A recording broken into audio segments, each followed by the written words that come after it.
কেউ তোমায় নিজের অজান্তেই সত্যি সত্যি ভালোবেসে ফেলেছে, যার জন্য একটা সময় তুমি অনেক কষ্ট করেছো। তুমি ভালনারেবল হয়েছো, যাকে মিস করে তোমার জীবনের মূল্যবান সময় অনেকটা নষ্ট করে ফেলেছো। আর আজকে তুমি পুরোপুরি রিসিভিং মুডে এসে গিয়েছো।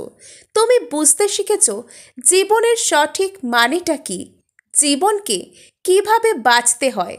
তুমি নিজেকে পজিটিভ করতে শিখেছ। আর সেই মানুষটা আজকে দেখছে তুমি নিজেকে কি তৈরি করেছো, যাকে সহজেই ভেঙে ফেলা যায় না, যাকে ইগনোর করতে চাইলেই ইগনোর করা যায় না, যাকে নিজের খেলার পুতুল হিসেবে ব্যবহার করে নিজের ইগোকে স্যাটিসফাই করা যায় না। আর সে নিজের অজান্তে একটু একটু করে তোমায় ভালোবাসতে শুরু করেছে। ভালো তো সে বাসতই, তার অবচেতন মনের মধ্যে তোমাকে কেন্দ্র করে ভালোবাসার বীজ ছিল, কিন্তু সেই বীজ অঙ্কুরিত হচ্ছিল না। কেননা তুমি তাকে সবসময় এক্সট্রা এক্সট্রা এনার্জি দিয়ে দিচ্ছিলে। তুমি সর্বদা তাকে কনফিউজ করছিলে।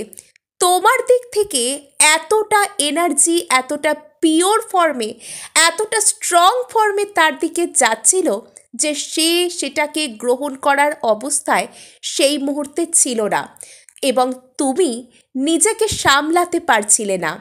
তোমার মধ্যে অনেক কষ্ট জমা হয়েছিল, সেই সমস্ত কষ্ট আজকে বেরিয়ে গিয়েছে।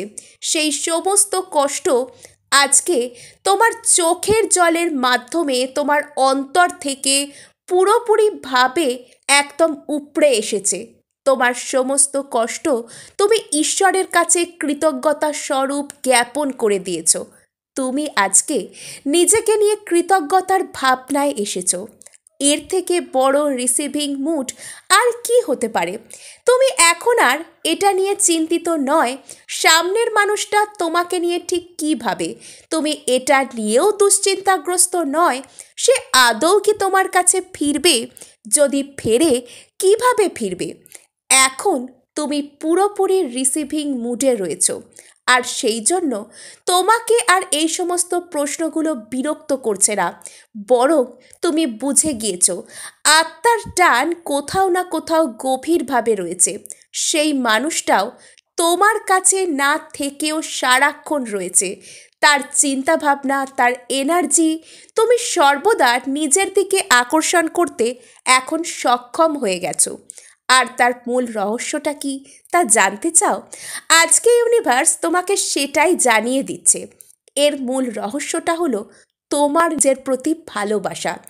যখন তুমি বাইরের যে কারুর কাছ থেকে কোনো কিছু চাইতে যাচ্ছ, সেটা ভালোবাসা হতে পারে, অ্যাটেনশন হতে পারে, সময় হতে পারে, অন্য যা কিছু মেটেরিয়ালিস্টিক জিনিসও হতে পারে।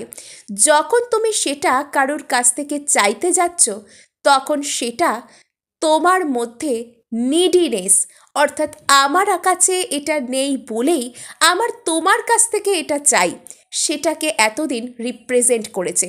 কিন্তু যখন তুমি নিজেকে স্বয়ংসম্পূর্ণ করে ফেলেছ, যখন তুমি তোমার অতিরিক্ত কষ্টের মুহূর্তে কিভাবে নিজেকে সামলাতে হবে সেটা বুঝে গিয়েছো, যখন তুমি অত্যন্ত পরিমাণে কনফিউজড, যখন তোমার সামনে কোনো আলোক বিন্দু তুমি দেখতে পাচ্ছ না, যা থেকে তুমি তোমার জীবনের এই যে হতাশার অন্ধকারগ্রস্ত টানেলের মধ্যে থেকে বেরিয়ে আসবে সেটা খুঁজে পাচ্ছ না, সেই মুহূর্তে ঈশ্বরকে তুমি সেই আলোর উৎস, সেই আলোর বিন্দু ভেবে নিয়ে চলার পথে এগিয়ে চলেছ।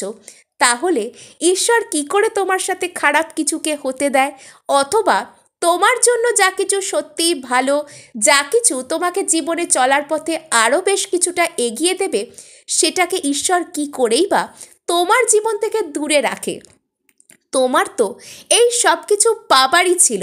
অনেক আগে থেকেই এটা ঠিক হয়ে গিয়েছিল ইউনিভার্সের কাছে যে আজকে তুমি যা কিছু চাইছো, যা কিছুর জন্য পরিশ্রম করছো, যা কিছুর জন্য তুমি যতটুকু করতে পারো তার থেকেও বেশি কিছু করার চেষ্টা করছো। তুমি যা যা তোমার ক্যাপাসিটি তার বাইরে গিয়ে নিজের সমস্তটুকু উজাড় করে দিচ্ছ। আর এই সময়টা ছিল তোমার জন্য পরীক্ষার সময়। এই সময় তোমার পরীক্ষা চলেছে, কতটা তুমি তোমার ইচ্ছাকে পাওয়ার জন্য কত কি করতে পারো। আর এই সময়টা যখন তুমি সাকসেসফুলি পার হয়ে এসেছো, আজকে শুধু তোমার চুপচাপ বসে মজা দেখার সময়। কিভাবে ফসল তোমার ঘরে উঠে আসে, যে বীজ তুমি বুনেছো, যেভাবে তুমি তাকে যত্ন করেছো, যেভাবে তুমি তার গোড়ায় জল দিয়েছো, মাটি দিয়েছো, প্রয়োজনীয় যে নিউট্রিয়েন্টস তা কিছু সাপ্লাই করেছো, এবার সেই ফল ফলে গেছে। এবার তোমার যে পবিত্র এনার্জি, তোমার ধৈর্য, তোমার বিশ্বাস, তোমার ভরসা, সমস্ত কিছুর ফল ফলতে চলেছে। আর এখন তুমি বাইরের জগতে এই সমস্ত কিছুর প্রমাণ খুঁজতে চাও না। তুমি এখন আর বারবার কাউকে চেক করে দেখো না যে সে আদৌ কি তোমার কথা শুনছে, সে কি আদৌ তোমার কাছে এসেছে, অথবা দেখলেও এই সমস্ত কিছু তোমার মনে আর সেভাবে আগের মতন প্রভাব ফেলে না, যাতে করে তুমি অত্যন্ত কষ্ট পেয়ে যাও। তুমি এখন অনেক পজিটিভ ভাইব্রেশনে রয়েছো। তোমাকে এখন কষ্টের অনুভূতি সেভাবে ছুঁতে পারে না। যদি কেউ তোমাকে ছেড়ে গিয়েও থাকে, তুমি তারপর যখন নিজেকে তৈরি করেছো, তুমি যখন আজকে দেখছো তুমি অনেক উচ্চ পর্যায়ে রয়েছো, এখন আর তুমি ভয় পাও না, তুমি ঘাবড়ে যাও না, তুমি এটাও ভাবো না কে তোমার কাছে আসবে, কে তোমার কাছে আসবে না। এই সমস্ত কোনো কিছুই তোমাকে ছুঁতে পারছে না। তুমি ভরসা রেখেছো ঈশ্বরের ওপর। তোমার জন্য যেটা বেস্ট সেটাই তোমার জন্য হবে। আর যদি এখনও পর্যন্ত তুমি সেভাবে নিজেকে রিসিভিং মুডে কল্পনা করতে পারছো না, তাহলে অবশ্যই রিসিভিং মুডের যে অ্যাফার্মেশন সেটা প্রত্যেক দিন শুনতে পারো।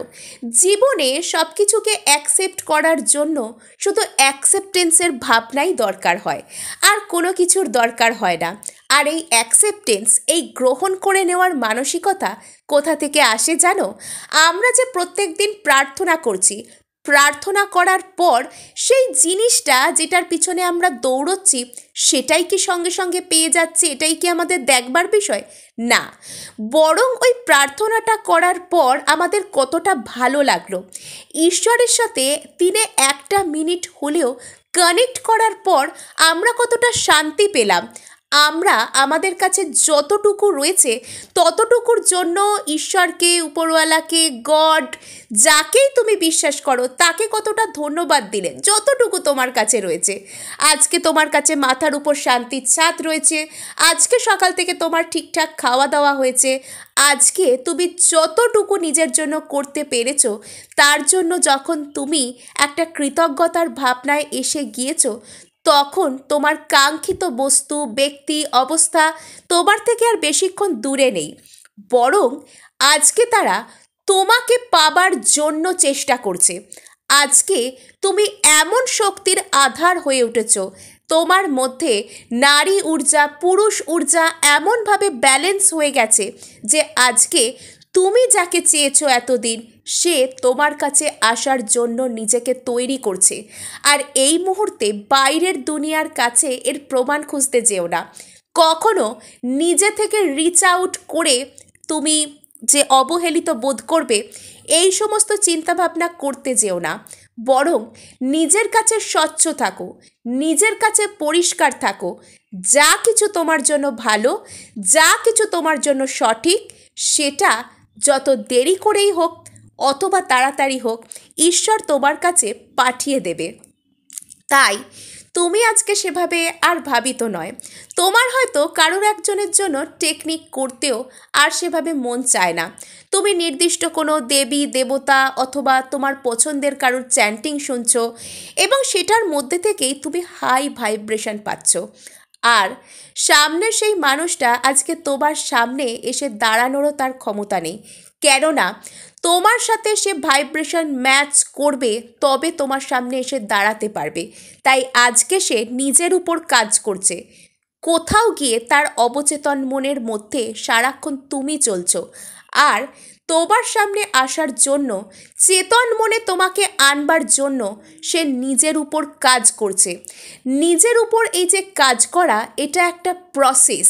এই প্রসেসটা যখন তার মধ্যে বসতে শুরু করেছে, সেও তোমাকে অত্যধিক মিস করছে। তোমার জন্য সে স্টেপ নিতে চলেছে।